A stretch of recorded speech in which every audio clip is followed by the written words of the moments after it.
ఓం గంగణపతయ నమ ఐం సరస్వత్యై నమ శివాయ గురువే నమ జయ గురు దత్తాత్రేయాయ నమ మాతృభ్యో పితృభ్యో గురుభ్యో ఋషుభ్యో నమో నమ యా దేవీ సర్వభూతేషు మాతృరూపేణ సంస్థితా నమస్తస్తే నమస్తస్తే నమస్తస్తే నమో నమ. యూట్యూబ్ ప్రేక్షకులందరికీ కూడా నమస్కారం అండి. నేను పాలపర్తి గురునాథ్ శర్మ. ఈ రోజున మనమంతా కూడా అందరికీ వివాహాది శుభకార్యాలు కలవాలంటే ఎటువంటి పరిష్కారాలు చేసుకోవాలో ఈ యొక్క విషయం అంతా కూడా తెలుసుకోవడం జరుగుతుంది. ఈ రోజున ప్రధానంగా ఈ యొక్క శీఘ్రాతి శీఘ్రంగా కళ్యాణ యోగం కావాలంటే మేషాది ద్వాదశ రాశుల వాళ్ళకి జ్యేష్ఠమాస ఫలితాలతో భాగంగా విశేషంగా అందరికీ కూడా అఖండ రాజయోగంతో ధనప్రాప్తి కలగాలన్నా వివాహయోగం సిద్ధించాలన్నా వాళ్ళకి ప్రధానంగా అందరి జాతకులకు కూడా గురుబలం పెరిగి శుక్రబలం ప్రధానంగా ఏ గ్రహాలంతా కూడా కారణమవుతాయంటే వివాహానికి ప్రధానంగా లగ్న చక్రవశాత్తు సప్తమ స్థానాధిపతి సప్తమాధిపతి కానీ దశ అనేది పంచమాధిపతి దశలో కానీ మరియు లగ్నాధిపతి యొక్క దశలో అంతర్దశలో కానీ వివాహాది శుభకార్యాలు జరగడానికి అవకాశం ఉంటుంది. ప్రధానంగా ఈ యొక్క ప్రతి ఒక్క జాతకుడు గురుబలము శుక్రబలం అంతా కూడా శుక్రుడు అంతా కూడా కలత్ర కారకుడు అవుతాడు. ప్రధానంగా బృహస్పతి అంతా కూడా ఈ యొక్క వంశాభివృద్ధికి మరియు గురుబలం పెరుగుతుంది కనుక శీఘ్రాతి శీఘ్రంగా ఆ కళ్యాణ యోగం కావడానికి ఆస్కారం ఉంటుంది. అతి శీఘ్ర కళ్యాణ యోగం కావడానికి ఆస్కారం ఉంటుంది. మరియు ప్రధానంగా ప్రతి ఒక్క జాతకుడు అంతా కూడా జన్మజాతకాన్ని కుండలనంతా కూడా చూపించుకోవడం ప్రధానంగా లగ్న చక్రవశాత్తు కానీ నవాంశవశాత్తు కానీ దశ వింశోత్తర దశ విధానంగా కానీ సప్తమాంశ దశాంశ అనేది పంచమాంశ అనేది యొక్కరంగా చూసుకోవాల్సి ఉంటుంది. అంశచక్రంలో ప్రధానంగా చూసుకుంటే కనుక ఈ యొక్క దశలంతా కూడా చూసుకోవడం షష్టాంశ అనేది చూసుకోవడం కానీ వివాహాది శుభకార్యాలు జరగడానికి ప్రధానంగా గ్రహాల యొక్క స్థితిగతి మేరకి గోచారరీత్యా గ్రహాల యొక్క స్థితిగతి చూసుకోవాలి. జన్మజాతకమే ప్రధానమైన జాతకంగా ఉంటుంది. ప్రతి విషయంలో కూడా ప్రధానంగా మేషాది ద్వాదశ లగ్నాలు ప్రధానంగా మేషాది మీనం పర్యంతం అంతా కూడా మేషాది మీనం పర్యంతం అంతా కూడా ప్రతి ద్వాదశ లగ్నాల జాతకులంతా కూడా ఎటువంటి లగ్నాల వాళ్ళకి శీఘ్రంగా కళ్యాణ యోగం అవ్వడానికి పరిష్కారం చెప్పుకోవడం ఉంటుంది. మరియు రాశుల వాళ్ళకు కూడా అదే అన్వయం చేయడం జరుగుతుంది. ప్రతినిత్యం కూడా ప్రతి విషయంలో కూడా గణపతి ఆరాధన చేసుకోవడం వల్ల విఘ్నాలు తొలగిపోతాయి. ఆటంకాలు వివాహాది శుభకార్యాలు జరిగేటప్పుడు కానీ ఆటంకాలంతా కూడా తొలగిపోయి శీఘ్రాతి శీఘ్రంగా వివాహయోగం కలగడానికి గురుబలం పెరగడానికి పరిష్కారం చెప్పడం జరుగుతుంది. శుక్రబలము అంగారక బలము చంద్రబలము ఈ యొక్క సప్తమాధిపతి యొక్క దశ ఏ యొక్క స్థానాల్లో ఉంది, గోచారరీత్యా ఏ రకంగా ఉంది, మరియు పంచమాధిపతి యొక్క రంగా ఉన్నారు లేదా సంతాన కారకుడు మరియు ఉద్యోగ కారకుడైన గ్రహం అంతా యొక్కరంగా ఉందా లేదా, పంచమంలో ఏ గ్రహాలు ఉన్నాయి, పాపగ్రహంతో కలిసి ఉన్నాయా లేదా, ఈ యొక్క శనీశ్వరుడు వీక్ష అంతా కూడా సప్తమ స్థానంలో ఉందా, ప్రధానంగా శనీశ్వరుడు అంతా కూడా శని లగ్నవశాత్తు అంతా కూడా చూసుకోవడం జరుగుతుంది. ప్రతినిత్యం కూడా ఒక జాతకాన్ని చూసుకున్నప్పుడు విశ్లేషణ చేసుకున్నప్పుడు కూడా ప్రతినిత్యం కూడా లగ్న చక్రాన్ని ప్రధానంగా లగ్న కుండలిని మరియు గోచార చక్రాన్ని రెండు కూడా అన్వయం చేసుకోవాలి, కంపేర్ చేసుకొని చూసుకుంటూ ఉండాలి ప్రతినిత్యం కూడా. మరియు ప్రధానంగా చూసుకుంటే కనుక వివాహాది శుభకార్యాలు జరగాలంటే ప్రధానమైన కారణం ఏంటిదంటే యోగం అనేది ఉందా లేదా. జన్మజాతకంలో వివాహ యోగం అందుకు ఆలస్యం అవుతుంది.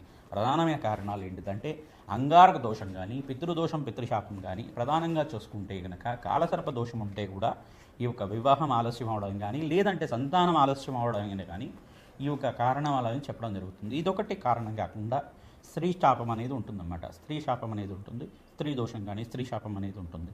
ఈ యొక్క చతుర్థ స్థానం శాతం అని చెప్పేసి అంటారు. లేదు సప్తమ స్థానంలో కొన్ని గ్రహాల యొక్క కలిగ బట్టి దాని యొక్క స్థానాన్ని అష్టమ స్థానంలో కూడా చూసుకుంటూ ఉంటారు. కొన్ని స్థానాలు బట్టి గ్రహాల యొక్క స్థితిగతి మేరకు అంతా కూడా ఈ దోషం అనేది ప్రామాణికంగా చెప్పడం జరుగుతుంది.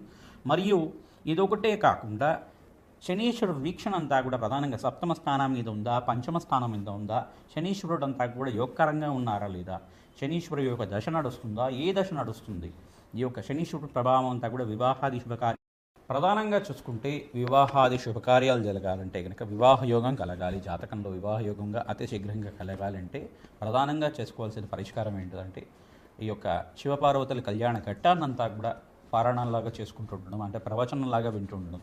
శివపార్వతుల కళ్యాణం అంతా కూడా ఏ రకంగా జరిగింది, అసలు ఆ యొక్క శివపార్వతుల కళ్యాణం జరగడానికి పార్వతీదేవి ఎటువంటి తపస్సు ఆచరించింది, సాక్షాత్ పరమేశ్వరుడు అంతా కూడా భర్తగా పొందాలంటే ఎటువంటి తపస్సునంతా కూడా ఆచరించింది, ఎటువంటి యజ్ఞాధికృతలు ఆచరించింది అమ్మవారంతా కూడా, ఎటువంటి ఉపాసనంతా కూడా చేసింది అమ్మవారు, ఆ విశేషాలంతా కూడా చేసుకోవడం ప్రధానంగా. ప్రతినిత్యం కూడా ఈ యొక్క పార్వతి కళ్యాణ ఘట్టం అంటే శివపార్వతుల కళ్యాణ ఘట్టాన్ని అంతా కూడా ఆ యొక్క శివపార్వతుల కళ్యాణం వివాహ యోగం కలగాలంటే ఆ ప్రవచనంలాగా కథనంతా కూడా వినడం వల్ల శీఘ్రంగా కళ్యాణ యోగం కలగడానికి ఆస్కారం ఉంటుంది. సీతారాముల కళ్యాణ ఘట్టం అంతా కూడా ఇక్కడి నుంచి ప్రధానంగా చూసుకుంటే కనుక శివధనుర్భంగ దగ్గర నుంచి శివ యొక్క సీతారాముల కళ్యాణం వరకు, ఆ ఘట్టం వరకు అంతా కూడా ప్రతినిత్యం కూడా ఈ యొక్క పారాయణంలాగా, ప్రవచనంలాగా వింటూ ఉండడం, ప్రతినిత్యం కూడా ఆ యొక్క కళ్యాణ విశేషాలంతా కూడా ఎటువంటి మంత్రాలంతా కూడా యోగకరంగా ఉంటాయి. ప్రధానంగా చూసుకుంటే విశ్లేషణ అంతా కూడా ఉంటుందన్నమాట. ప్రతి ఒక్క దేవత ఆవాహనం చేసుకోవడం కానీ, ప్రతినిత్యం కూడా ఈ యొక్క వివాహం అనేది ప్రధానంగా చూసుకుంటే ఒక దాంపత్య జీవితం అనేది చాలా మంచిది. హైందవ ధర్మంలో అంతా కూడా చాలా యోగకరమైన జీవితం అనేది చాలా విశిష్టత అనేది ఉంటుందన్నమాట.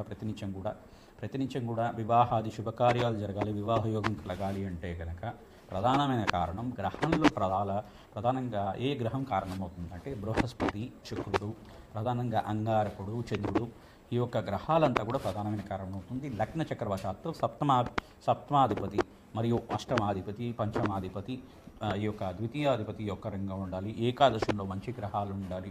ఈ యొక్క గ్రహాల యొక్క వీక్షణ అంతా కూడా గోచార రీత్యా కూడా బాగుండాలి. గోచార రీత్యా ఈ ప్రధానమైన గ్రహాలు యోగకరంగా ఉండాలి.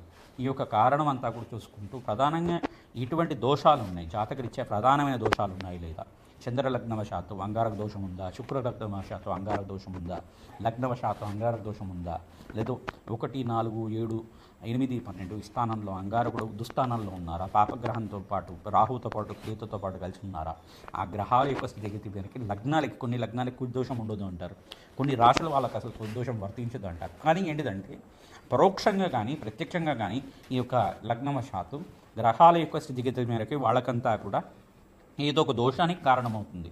వాళ్ళ పూర్వజన్మ సిద్ధాంతం ప్రకారంగానే, ఈ జన్మ సిద్ధాంతం ప్రకారంగానే కానీ ప్రతినిత్యం కూడా దోషాలకి పరిహారం చేసుకోవడం వల్ల దైవ బలమే కాపాడుతుంది. ప్రతినిత్యం కూడా భగవంతుడి ఆరాధన చేసుకోవడం వల్ల, జగన్మాత ఆరాధన చేసుకోవడం వల్ల, ప్రతినిత్యం కూడా ఎవరైతే కనుక కుంకుమార్చన చేసుకుంటూ ఉంటారో, ప్రధానంగా ఖడ్గమాల స్తోత్రంతోటి ఎవరైతే కనుక అమ్మవారికి నిత్యం కూడా కుంకుమార్చన చేసుకొని వాళ్ళ పనులంతా కూడా చేసుకోవడం వల్ల ప్రతినిత్యం కూడా అఖండమైన ఐశ్వర్యము, వివాహ యోగం సిద్ధించడానికి, అఖండ సౌభాగ్యం, దీర్ఘసుమంగళి యోగం సిద్ధించడానికి అవకాశం ఉంటుంది. చాలా విశిష్ట అనేది ఉంటుంది. ప్రధానంగా వివాహ యోగానికి చాలా విశిష్టత అనేది ఉంటుంది మన హైందవ ధర్మంలో అంతా కూడా.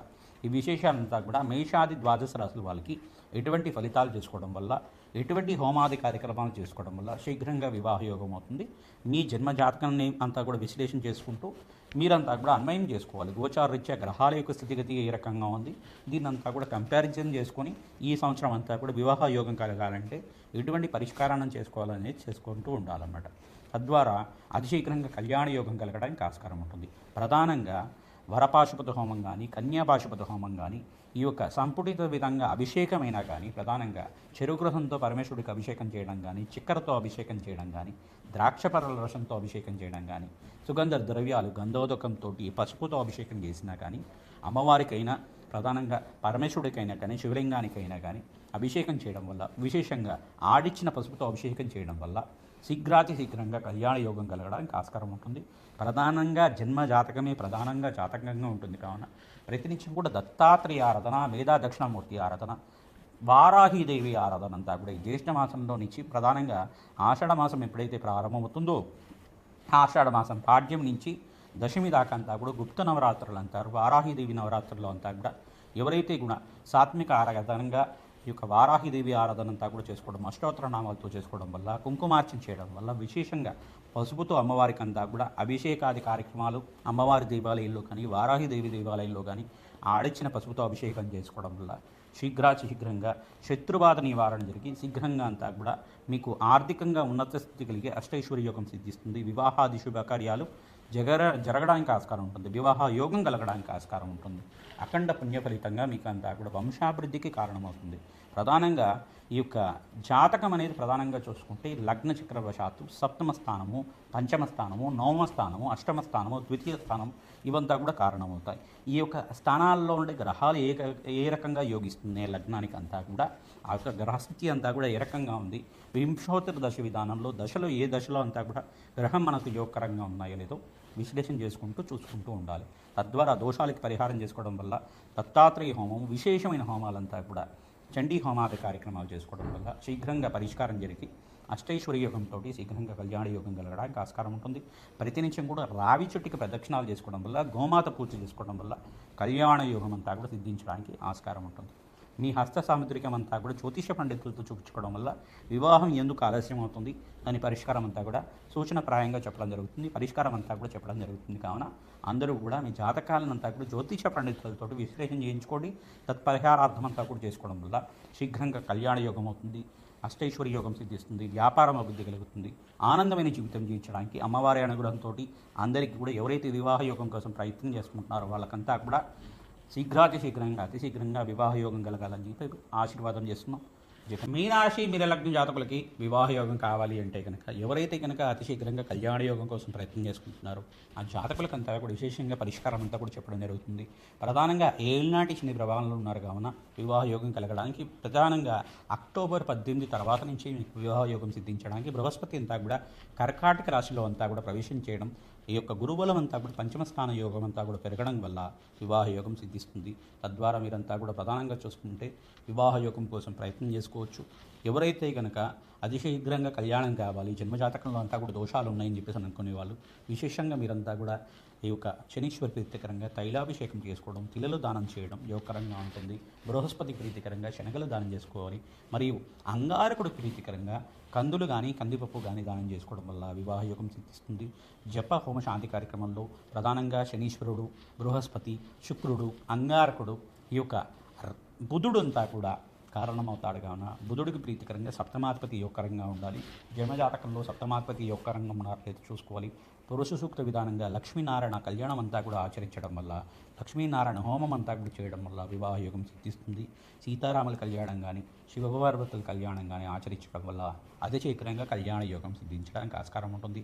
ప్రతినిత్యం కూడా తంత్రశాస్త్రంలో ప్రకారంగా, పరిహార శాస్త్రంలో ప్రకారంగా ఈ యొక్క పసుపు కొమ్ముల మాల అంతా కూడా గణపతికి సమర్పించడం కానీ, అమ్మవారి దేవాలయంలో అమ్మవారికి అంతా కూడా పసుపు కొమ్ము మాలంతా కూడా సమర్పించడం వల్ల అతి శీఘ్రంగా గురుబలం పెరిగి వివాహ యోగం కలగడానికి ఆస్కారం ఉంటుంది. దేవాలయ ప్రాంగణంలో శుక్రవారం రోజున కానీ, గురువారం రోజున కానీ, శుక్రవారం కానీ అన్నదానం చేయడం వల్ల బీదవాళ్ళకు కానీ భక్తులకంతా కూడా దేవాలయ ప్రాంగణంలో భక్తులకంతా కూడా అన్నదానం చేయడం వల్ల విశేషమైన ఫలితంతో అతి శీఘ్రంగా కళ్యాణ యోగం కలగడానికి ఆస్కారం ఉంటుంది. అశ్వత్థనారాయణ కళ్యాణం కానీ ఆచరించడం వల్ల సర్వగ్రహదోష నివారణ జరుగుతుంది. ఎవరి జాతకంలో అయితే కనుక కాలసర్ప దోషం ఉంటే కనుక సుబ్రహ్మణ్య స్వామి కళ్యాణం ఆచరించాలి. నాగేంద్ర స్వామి ప్రతిష్ఠం చేసుకోవడం వల్ల వివాహ యోగం సిద్ధిస్తుంది. జయ గురు దత్తాత్రేయ.